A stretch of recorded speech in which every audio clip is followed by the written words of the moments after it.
Level 1, the Apprentice Lineman. You are 22 years old. You signed up for a 4-year apprenticeship program at the local electrical utility. Your father worked construction. Your uncle worked the mines. This is the first job in your family that comes with benefits and a pension. You show up on your first day at 5:30 in the morning. The sun is not up yet. Your foreman hands you a hard hat and a pair of leather gloves that still have the price tag attached. He points at a truck and tells you to get in. You don't ask questions. You have been told not to ask questions for the first 6 months. Your job is to watch and to carry things. The truck drives out to a rural road where a storm knocked down a pole the night before. The lines are down.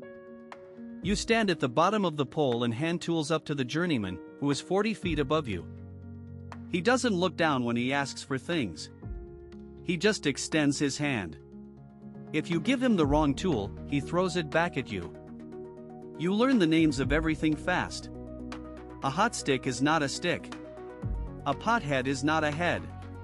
A wreck loser is not what it sounds like. The language of the trade is its own dialect. It was invented by men who have been dead for 50 years. You study at night. You attend classes 2 evenings a week at the community college. You learn about transformers. You learn about phase rotation. You learn the difference between primary and secondary distribution. You see your first close call 3 months in. A journeyman loses his grip on a hot stick while working a 13,000-volt line. He climbs down shaking. He doesn't talk for an hour. You understand then what this job actually is. It is a career built on the assumption that your attention will never slip. You go home that night and you stare at the ceiling. You cannot sleep. You show up the next morning anyway. That is the first test of this trade. The older guys watch you carefully those first weeks. They are not being cruel. They are measuring you. They need to know if you will freeze in a crisis. They need to know if you will panic when a pole is swaying. They need to know if you will tell the truth when you make a mistake. You make mistakes. Everyone does. You strip a wire wrong. You tie a knot that slips. You forget to ground a conductor before you touch it. An older journeyman grabs your wrist hard enough to leave a bruise. He doesn't yell. He just looks at you. You will remember that look for the rest of your career. Level 2, the Journeyman Lineman. 4 years later, you passed your certification. You are a journeyman now. You get a raise that almost doubles your salary. You also get a new kind of responsibility. You are the one in the bucket now. You are the one the apprentices watch. You work in all weather. That is the part the brochures don't mention. When an ice storm takes down 200 poles across 3 counties, you are on the road for 72 hours straight. You sleep in your truck. You come home with burns on your hands from ropes pulled too fast. Your ribs are bruised from the belt that carried you for 18 hours. Your wife gets used to you disappearing. She gets used to phone calls that end abruptly because the radio crackled. You are making good money now. You bought a house. You have 2 kids. You learn how to climb with hooks. You learn how to switch out a 50,000-pound transformer while it is still hanging from a pole. You learn how to work live. Working live means the line is energized. You are handling wires that carry enough voltage to vaporize the moisture in your body in less than a second. Your protective equipment is the only thing between you and death.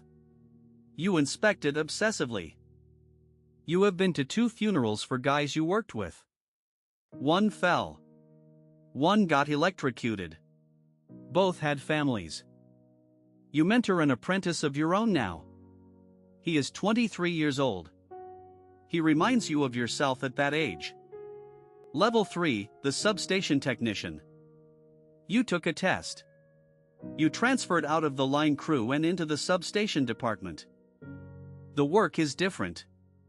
The pay is similar. The risk is arguably higher because the voltages are higher. A distribution line carries 13,000 volts. A substation handles 230,000 volts or more. You don't touch anything without knowing exactly what you are doing. A substation is a yard full of transformers, switches, breakers, and control equipment. Inside them is the machinery that runs civilization. Your job is to maintain that machinery. You wear arc flash protection when you switch. Arc flash protection looks like a spacesuit. One night in February, you are out in a yard during a blizzard.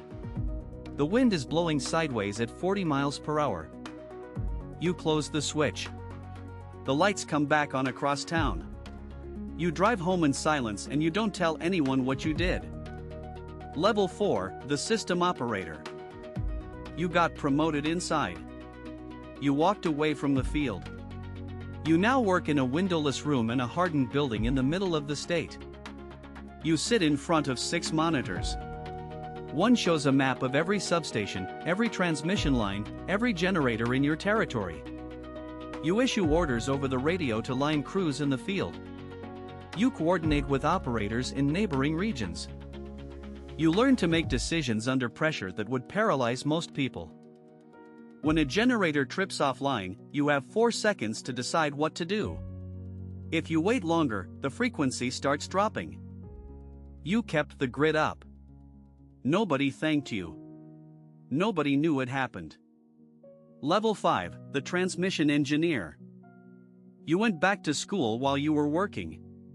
You got your engineering degree at night. You sit in a cubicle instead of a control room. The work is different in every way, except the one that matters. You are still responsible for keeping the lights on. You plan the grid. That is your job description in 5 words. You study load growth projections from 5, 10, 20 years in the future. You figure out where new transmission lines need to be built. You work with planners from other utilities because the grid is not actually a single grid. It is a patchwork of interconnected systems. Level 6, the plant manager. They moved you to a generating station. A 1,200 megawatt coal-fired plant on a river in the middle of the state. You have 300 employees reporting to you. You know most of them by name. You walk the plant every morning. You climb onto the boiler deck and feel the heat through your boots. Level 7, the utility executive. You made it to the corporate office. Your title is Vice President of Operations. You oversee the entire generation and transmission fleet for a company that serves 4 million customers across 3 states. You answer every call. You treat every one of them like the most important conversation of your day. Level 8, the CEO. The old CEO retired. The board picked you. You are 58 years old. Level 9, the regulator. 2 years later, the governor appointed you to the State Public Utility Commission. You are one of 5 commissioners now. You decide who gets to build what and who pays for it. The power you hold in this role is enormous. Level 10, the architect of the grid.